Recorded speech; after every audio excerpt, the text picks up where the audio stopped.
We don't only talk about the coach and quarterback on this show. We only do that 95% of the time.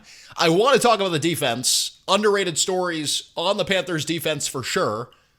But I went behind enemy lines reading Buffalo Bills reporters, reading their beat, reading Bills.com.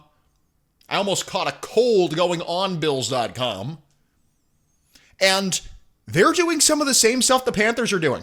Regardless of what you think of Bryce Young's injury status, we'll talk about that later in the program. They're doing a lot of gamesmanship. There's a lot of players coming back from injury, specifically on that Bills defense. A couple linebackers, Matt Milano, Bernard, another guy, Maxwell Hairston, the rookie corner, really fast, speedy corner, another player, could be eligible to return. 2 defensive tackles, a pair of interior defensive linemen, Buffalo Bills defenders who were added back to the roster after 6-game suspensions ended for performance-enhancing drugs. So they're getting guys back, and not only that, they're juiced. They're juiced. And there's a lot of gamesmanship by Sean McDermott, who hasn't necessarily disclosed the status of these players for Sunday. Milano and Bernard, an example, they have been limited in practice.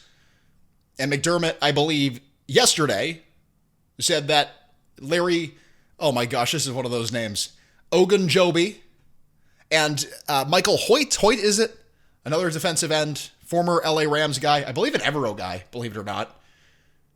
Those are the 2 popped for the performance-enhancing drugs. Wasn't steroids, it was like some supplement that they took. But that's what they always say. You know, took a supplement and it had whatever in it. Took a supplement and the whey protein had anabolic steroids in it. Great. And it was trace amounts or whatever, and they got popped for it.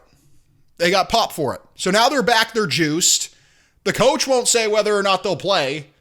It's sort of like Dave Canales ordering off the menu. He can't decide who's playing quarterback. He's sitting there looking at it. The waitress is getting upset, red in the face. Dave, order. Pick a quarterback. You're holding up the drive-through line. People are honking behind the Panthers coach. They're upset. You're embarrassed. We're sitting in the passenger seat. The Panthers coach won't choose. He won't choose. I want to talk about this, though. Here is a quote from earlier in the week. Didn't have the chance to talk about it, but it's very important. We listened to it. Here is Dave Canales on Derek Brown, but also the performance of the younger players on defense. Yeah, it was a dominant performance by Derek, but again, I have to attribute that to the whole group. It allows Derek to play across the line of scrimmage, in and out of gaps when we're setting hard edges. You know, got to give a lot of props to Nick Scourton, DJ Wanham, Princely when he got in there. Boogie Basham had a couple of reps. You know, we even used Thomas on some pass rush stuff. So a rotating group of edge players. So Canales gives Derek Brown a lot of credit, rightfully so. Maybe the best player in football right now on the defensive side of the ball. J.C. Horn's probably up there too. Elite. Someone commented it the other day. They go, are the Panthers a top 10 defense? You know, those are the guys that have you in that conversation. Derek Brown and J.C. Horn. They put you into that conversation. They elevate the thing. Brown leads the team with sacks with 3. And his snap count has been limited. So he's sort of like the character in, what is the show, Dragon Ball Z that goes Super Saiyan? Like he hasn't even gone full Super Saiyan.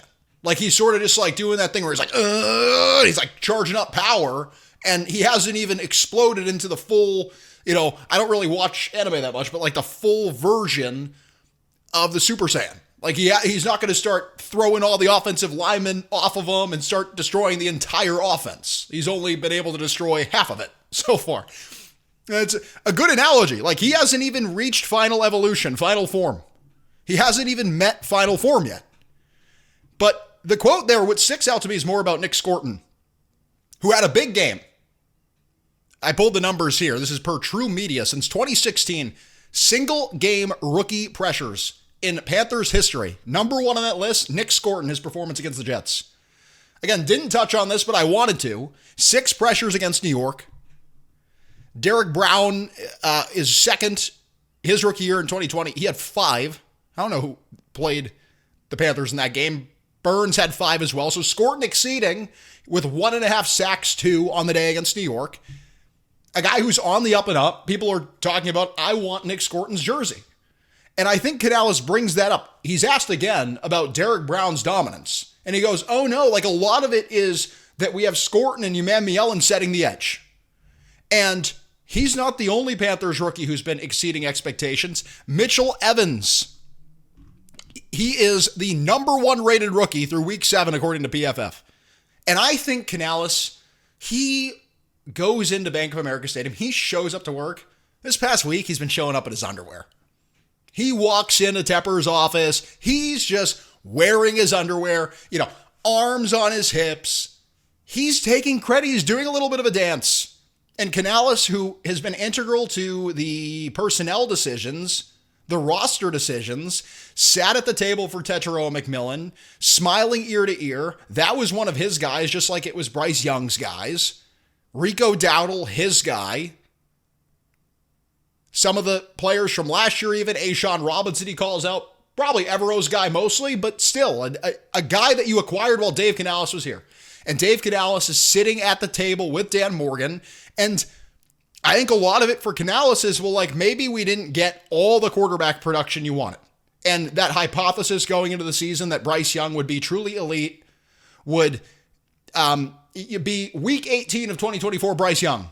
And he would be the one elevating it like he was at the end of last season. Although he hasn't done that, well, look at all these roster decisions we've made. Look at this slate of players that are contributing. Hey, Mr. Tepper, guess what? You don't have to pay Brian Burns. We can get after the Jets quarterback. We can get after Justin Fields and Tyrod Taylor. We can total 16 pressures on the day with a 36.4% pressure rate and 6 sacks in a week 7 victory over the Jets, where guess what? The offense doesn't do much. And maybe that's on my plate as the Panthers coach and former offensive coordinator. But yeah, some of these guys that I've been at the table for, some of these players that you were able to take in the 2nd and 3rd round and get the shiny new wide receiver. Yeah, Mr. Tepper, that's something that I take credit for. Showing up in Tepper's office with his underwear on. And he gets credit for it. He gets the credit for it. Now, I saw this floating around, could not miss this. Another roundup, one of those news pieces that sort of like the ice cube gets kicked under the refrigerator. Joe Person writing about it in The Athletic. The Panthers are riding the high of a 3-game win streak. So, of course, what are you going to do? Buy high at the deadline. Buy high. Jalen Phillips, Bradley Chubb, Breece Hall, Garrett Wilson if he's available. Sauce Gardner, throw him in there. Just get everyone. Just everyone. Bring them all here. Because the Panthers are on a 3-game win streak. Well, Joe Person doesn't say that. But he does say the Panthers could use an edge rusher after Pat Jones underwent season-ending back surgery. And a veteran such as Bradley Chubb could make sense as long as Morgan is only parting with the day 3 pick. So Panthers linked to Bradley Chubb.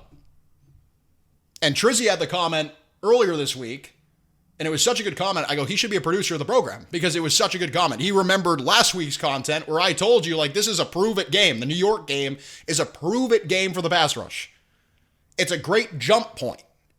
And Trizzy goes, 6 sacks, like exceeding expectations. We would have been content with 3, and he's right. He's totally right. Well, now you're going against a bona fide offensive line. Josh Allen, a guy you're going to have to get after if you want a chance at winning. I want to see how this goes. I want to see how this goes for the Panthers. Can Nick Scourton get pressure against the Bills? Can Umanmielen do it? Can they continue to jump and elevate, but even elevate at a faster rate against a good program, against a team that is 7-0 coming off the bye? Against a quarterback who really hasn't hit his stride outside of week 1? The Bills talking about needing to add a wide receiver to invigorate the passing game? Can you get after Josh Allen? Can you demoralize the Bills coming off a bye? Can you sack the quarterback, get pressure, and maybe derail the Bills coming of age until next week when they're not here, when they're gone? It starts with stopping that elite run game, but also can you get after Allen and not let Allen beat you? I think that's another huge part of this.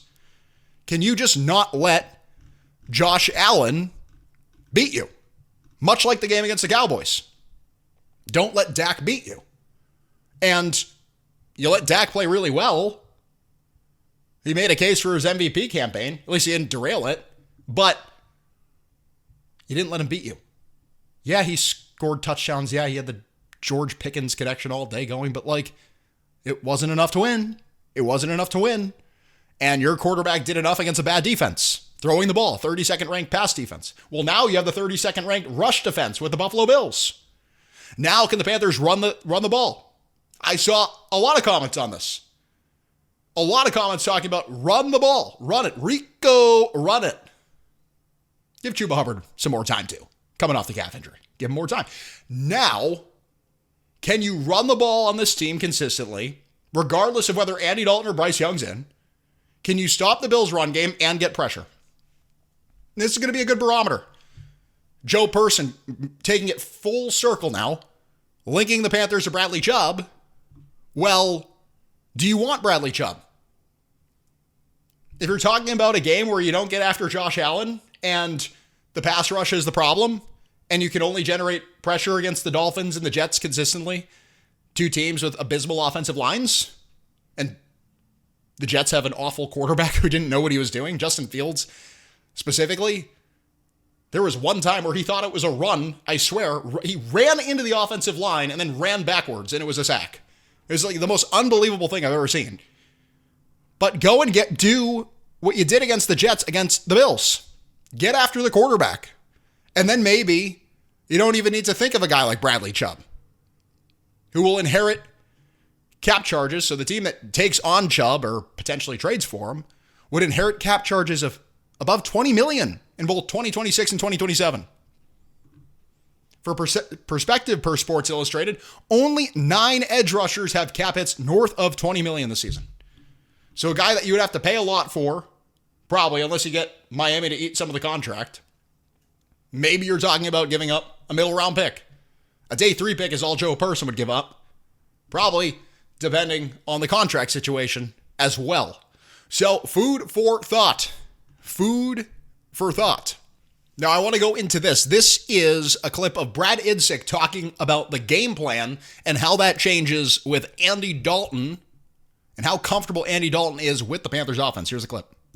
Yeah, just Will's preparation of all those guys, it's phenomenal to watch. I complimented him on it yesterday as we brought a new body in, this week. And he truly takes a day one approach with all those guys and doesn't skip a step, doesn't skip the same reminder that might seem, boring to a veteran who's done it, who's seen it all, that he's going to get that same reminder to make sure that we're not wavering in our approach of understanding what we're trying to do when we're attacking the defense. I've watched 20 minutes of quarterback clips, Andy Dalton and Bryce Young talking to the media. Brad Idzik, 20-minute spot. He always gives you the most information. Like, if you can sit through the answers, which are very long-winded, he gives you the most information by far. Long-winded, like I'm any better than him. I mean, I say that, I sound a little condescending on it, but like, he gives you very long-winded answers. He tells you everything. He tells you everything. And that answer there, the small soundbite, Mike asks him, how comfortable is Andy with the offense? Idzik goes, yeah, sometimes you have to remind the veteran a couple of times, like, hey, these are his words, we're not wavering in what we're trying to do when attacking the defense. And I think to myself, you know what he's trying to say there? He's trying to say, we don't trust Andy Dalton against this Bills team. And Bryce Young is the better quarterback. Even though you put it all on red rifle, and you might get a generational game from him, that's not the way you attack this team. Buffalo's defense has posted these numbers this season. They allow an average of 167.2 pass yards per game. So they're really good against the pass, and they're getting that rookie cornerback this week too, potentially. The game plan shouldn't be, let's go throw the ball down the field and take big shots down the field. And Idzik, he knows Andy Dalton, who this whole week has been saying, I just want to go out there and have fun. This is an opportunity to have fun. He wants to go out there and sling it around and throw it all over the yard. Idzik gets, you can't take that from Dalton. You can't teach an old dog new tricks. You can't tell him not to do that. That's who he is.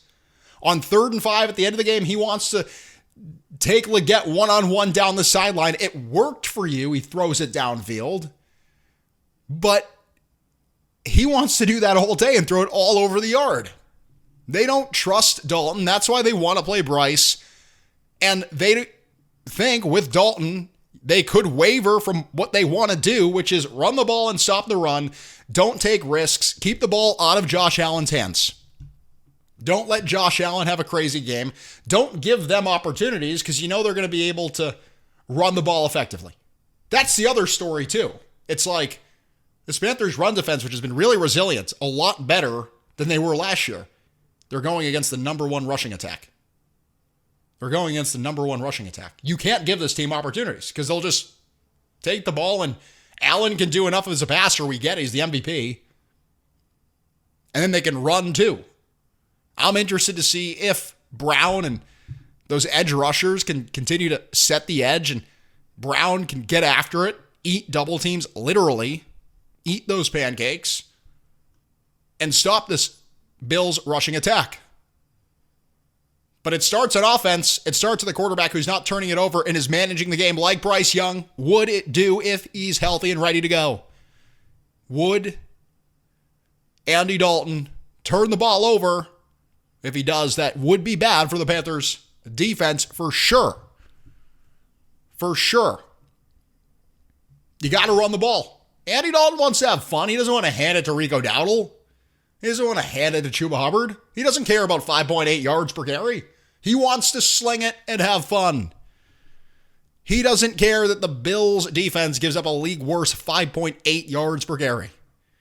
He could care less about that. And I finally figured it out. It took a while for me to get to this point. That is why the Panthers are so obsessed with Bryce Young playing. And that's why they want him back on the field. And there's a little bit of distrust for Andy Dalton. There's a little bit of distrust for the Panthers veteran backup. Now, here is Bryce Young on his status for Sunday.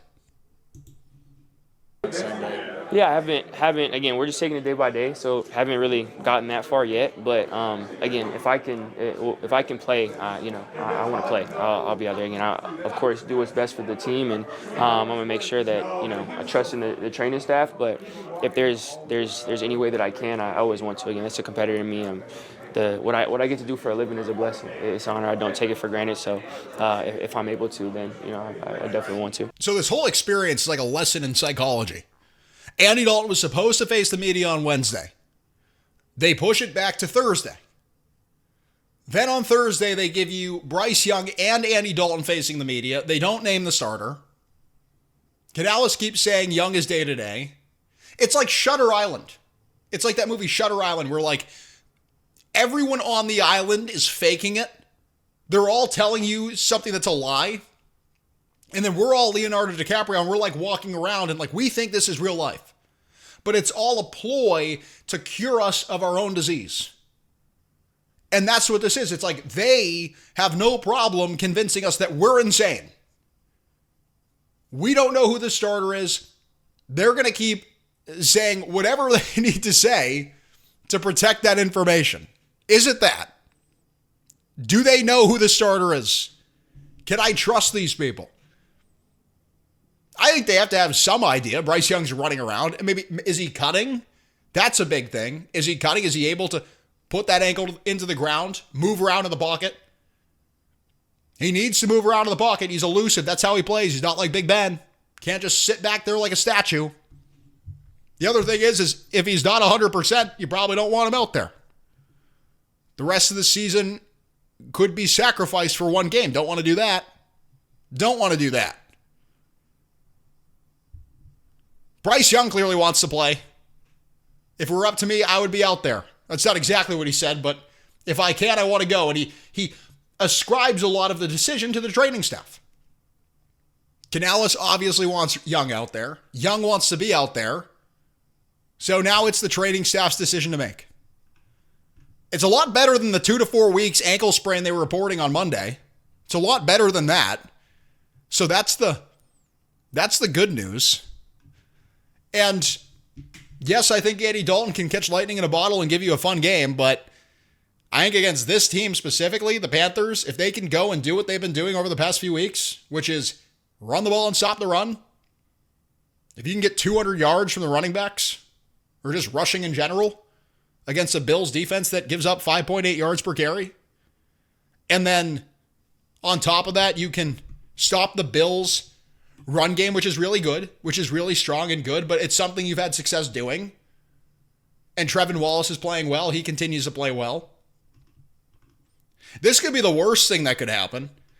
Shaq Thompson, 90.4 PFF grade on the season. 16 tackles in 5 games and 1 start. Evero, in his press conference today, he goes, a guy like Shaquille.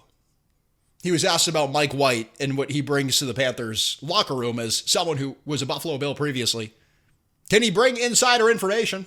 Well, Shaq Thompson was giving insider information to the Bills and the Panthers. So you go and take their guy. You get a spy from their side, Mike White. A spy. He went undercover in Buffalo. That's the only reason he was there, so he could come here to Carolina now. But Evero, in his answer, he goes, a guy like Shaquille. A guy like Shaquille, like he's eating a candlelit dinner. Looking into the eyes of his former linebacker, Shaq Thompson. You know, a guy like Shaquille. Only distance does Evero and Shaq Thompson apart. Otherwise, they would have each other's hand in marriage. Shaq Thompson, 90.4 PFF grade on the season, killing it in Buffalo. I think this is a guy that you should have kept. And linebackers are injured in Buffalo. Shaq Thompson could be featured in this game. Oh, geez. Just don't make me have to deal with that. Please don't make me have to deal with Shaq Thompson having a really good game at BOA. Please. That would be awful. So we'll end with some positivity as always, but it's like, as long as it's not Shaq Thompson saving the day. And he's played really good at a sack against the Patriots. A guy that you could have used. A guy that you could have used. Because much like Xavier Woods, who's playing pretty well in Tennessee, he has 7 starts in 7 games, 30 tackles, a pick, and a sack on the season. He's on the Titans, like who cares? But these are 2 guys that I think would have been helpful for your team. And I know the defense is figuring it out. I know Canales is showing up to the office in his underwear, running circles around Tepper's desk because he's done so well with the personnel decisions, or rather, the roster management in the offseason and his role in that. Some of the young guys they brought in. In that same breath, they could have used bridge players, and these are 2 guys that you had, and you could have had them for, $5 million combined dollars? Shaq Thompson, 1 year, $1.25 million in Buffalo. You couldn't have paid him that? Couldn't have kept him around? Come on. They say let bygones be bygones, but this is the tone. We talk about the old players and the new players. Let's talk about this guy, Nick Scott, finally. Some good news. We have to end with the good news. It's Friday. Come on. Everybody's working for the weekend, except Nick Scott. He plays on Sunday. Nick Scott has been an interesting development. So now he's giving all this information to Joe Person. He's like the main source. And he gives good stuff. Like he literally said, he had a quote on Wednesday, I think it was, where he told Joe Person of The Athletic that, Andy wants to just go out there. Andy Dalton wants to just go out there and sling it. He just wants to go throw it around the yard. So Nick Scott was giving that information to Joe Person in Joe Person's article. But then Evero goes on and on and on today. I don't have the quote, but on and on about the leadership of Nick Scott, the development. He was the special teamer that's taken the next step. And I don't agree with him. Like, I think Nick Scott at his core still is a special teamer. Like, I don't think he is a starting caliber safety, but hey, he's not costing you games anymore. He's stepped up. Nick Scott has stepped up. Now can he do it against Josh Allen? Can he stop Josh Allen? Nick Scott, he's on the road to becoming a guy that we no longer complain about. Imagine Nick Scott, game-winning interception against Josh Allen. Come on, wouldn't that be the best thing since sliced bread? This is the tone. I'm putting it all on Nick Scott this week. We'll see you after the weekend.